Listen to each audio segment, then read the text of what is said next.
박스들 안녕. 제가 애니메이션 반전 서사 한번 말한 적이 있는데 갑자기 그거 생각이 나서 오늘은 애니메이션에 등장하는 반전 이야기 한번 씹으려보겠습니다.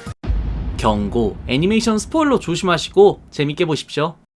만화에 나오는 반전 요소, 저번에도 말했듯이 만화에 나오는 반전 요소인데 저번 영상에서는 스파이럴 추리에띠 말고는 블리치로 꽉꽉 채웠거든요.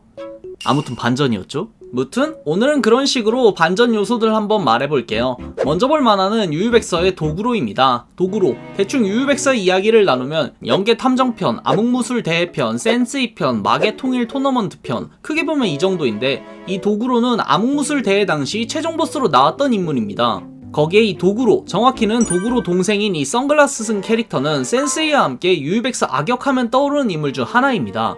그 이유가 이 암흑무술 대회편은 유유백서의 전성기라고 말할 정도로 유유백서 하면 딱 생각나는 에피소드였고, 도구로도 단순 에피소드 최종 보스 악당이라고 치기에는 포스가 장난 아닙니다. 그리고 그 에피소드에서 인물들의 성장도 잘 나오고 여러 파워업 요소도 많이 나왔죠. 전설로 남은 오른손의 흑염룡이라는 짤을 탄생시켰던 유메나라 가구 삽니다 주인공의 흑역사 장면의 모티브로 추정되는 게 이 유유백서의 히에이인데, 히에이의 기술 중 하나인 오른손에 잠식된 흑룡과 붕대를 풀면 나오는 오른손의 흑룡이 나온다는 전개가 암흑무술 대회편에서 본격적으로 나온 겁니다.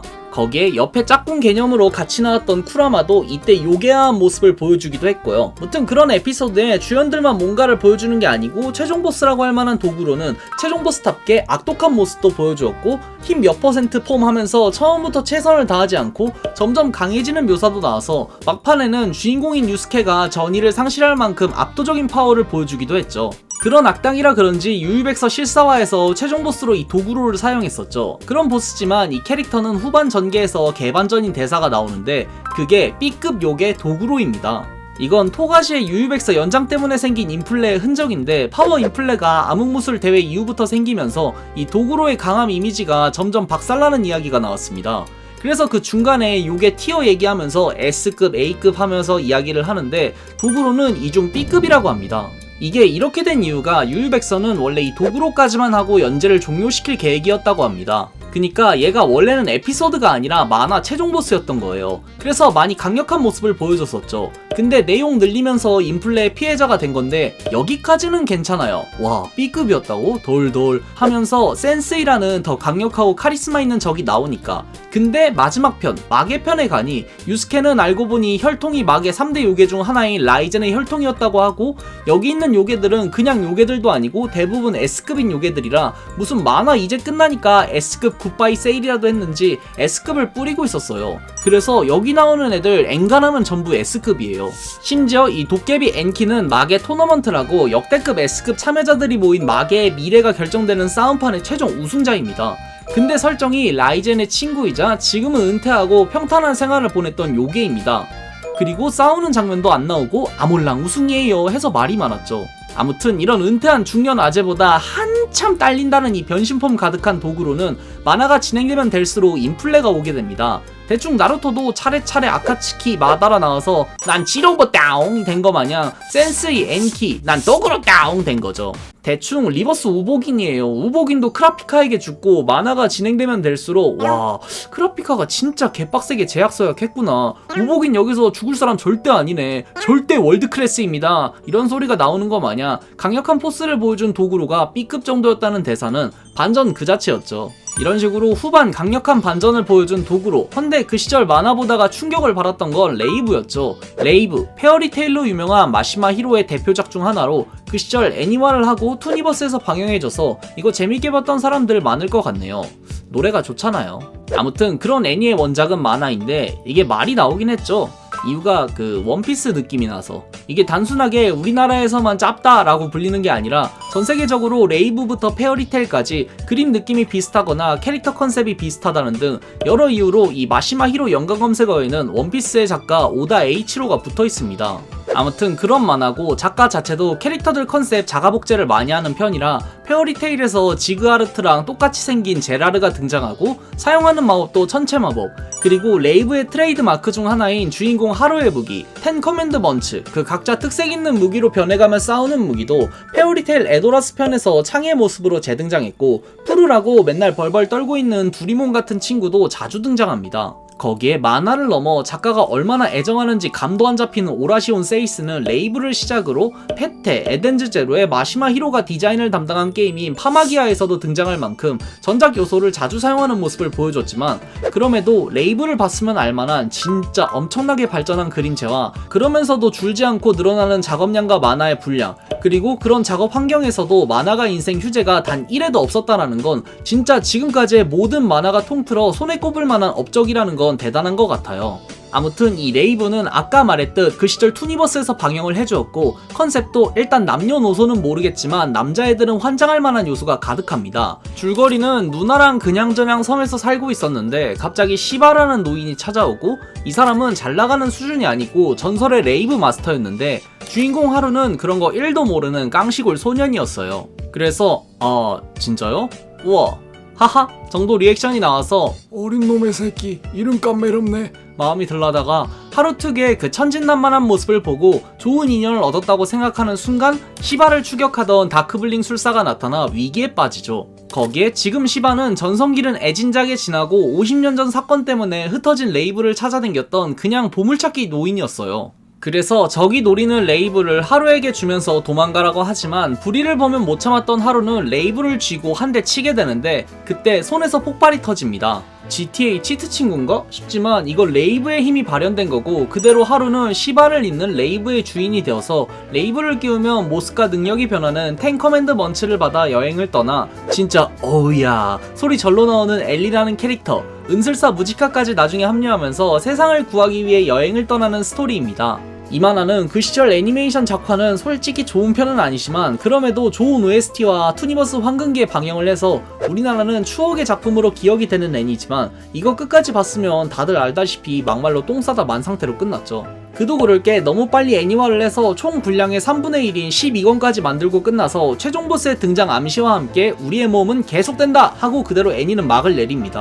헌데 원작을 마지막까지 봤으면 놀라는 역대급 떡밥회수 반전이 나와요. 레이브 하면 명장면이 시바와 지그 이야기인데, 개인적으로는 시바의 50년 감정선의 끝과 그 모습이 진짜 숨죽이면서 봤던 기억이 있어서 시바 이야기를 더 좋아하지만, 오늘 볼 건 지그 하르트 이야기죠. 지그 하르트는 처음에는 엘리의 힘이 세상을 멸망시킬 거다 라고 생각해서 죽이려고 했지만, 파면 팔수록 뭔가 엘리와 세계 멸망의 아다리가 맞지 않아 결국 엘리 수호단의 일원이 되면서 같이 어느 좌표로 가는데, 그건 리사의 무덤이었고 거기는 마법으로 감춰진 장소에 앞에는 해골이 지키고 있었죠. 그리고 그 해골은 애니 마지막 화에도 나옵니다. 무튼 그런 수상한 해골이라 살펴보니까 누가 봐도 엄청 오래된 목걸이가 있었고, 그 목걸이는 엘리가 지금 차고 있는 목걸이와 완전히 똑같아서 이거 뭐야? 하고 놀라는 장면 나오고, 바로 이야기 진행되면서 그대로 잊혀지는데, 이후 지크하트와 하루 엘리가 과거로 가는 일이 30권쯤에 나옵니다. 근데 이때 누군가 시공간을 조절하지 않으면 도착지는 미래가 아니라 랜덤이라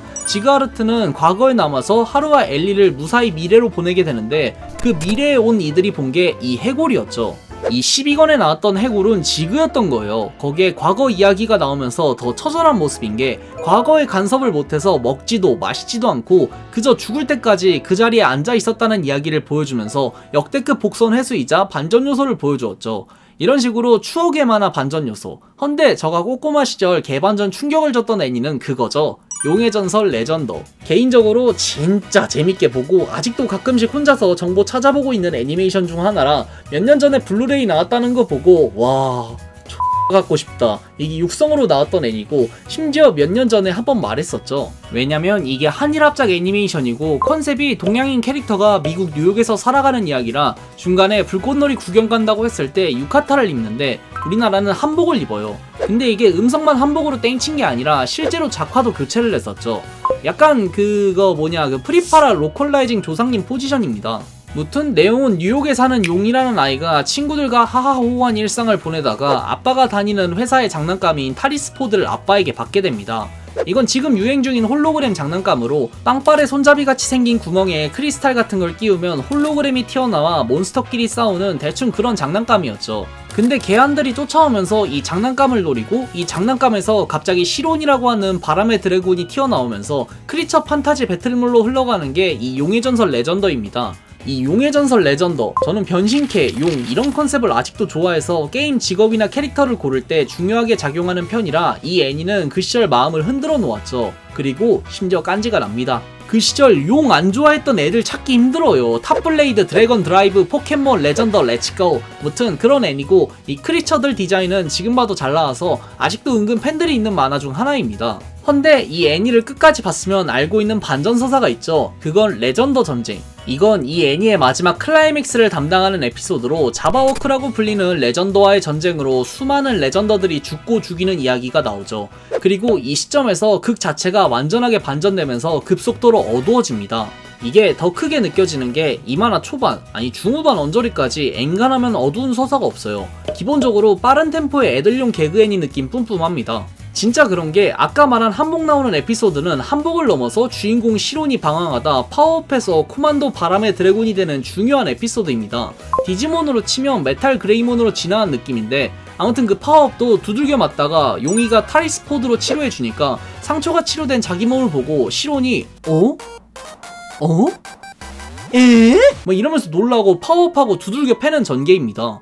그러고 대부분 전개가 레전더 동아리라고 하면서 요상한 노래 부르고 있었던 그런 병맛 애니에요. 거기에 캐릭터 컨셉도 초반부터 등장한 악당은 그 시절 개그 악당, 여자 간부 밑에 뚱뚱 홀쭉 따까리 조합이고 샤로는 전형적인 레전더 오타쿠로 나와서 후훗 시론짱 하는 그런 개그 캐릭터였죠. 근데 중후반부 갑자기 샤로는 시론에게 실망해서 흑화육수가 되었고 극중 분위기도 점점 어두워지면서 적으로 나오는 레전더들도 등짝에 테라스타를 하면서 누가 봐도 어두운 모습이었죠. 근데 그러다가 주인공 엄마가 적의 공격을 막고 고스트 테라스타를 해버립니다.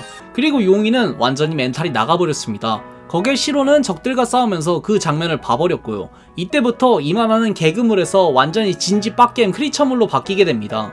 개빡친 시론이 크게 소리치니 우울한 배경음과 함께 바람은 전세계의 먹구름을 걷어버렸고 그 순간부터 인간들과 친하게 지냈던 레전더들이 본능이 깨어나서 눈깔이 돌아버린 그런 모습을 보여줬죠. 저도 이게 아직도 기억이 나는 게 아까 말했듯 이 만화 취향 저격 당해서 SBS에서 진짜 재밌게 보고 있었는데 어린 시절 2004년 끼케아 초등학교 1학년 꼬꼬마 시절 노래는 음산하고 애들 눈은 무섭고 더 후에 전쟁 장면 가면서 자바워크랑 싸우면서 죽어버린 레전더의 모습에 활용 점정으로 주인공 레전드들도 본능이 깨어나서 싸우는 장면은 충격 그 자체였죠. 약간 그 후반부 전개가 진짜 음산했던 디지몬 테이머즈 느낌인데 이게 테이머즈보다 심한 이유가 테이머즈는 초반도 어느 정도 진지한 편입니다. 후반이 진짜 비교적으로 막 나가서 그랬지. 근데 레전더는 진짜 초반과 중후반 전개가 차원이 좀 많이 달라요. 그런 충격적인 전개로 그 시절 초딩들 멘탈을 박살냈던 애니메이션, 여러분들은 재밌게 봤나요?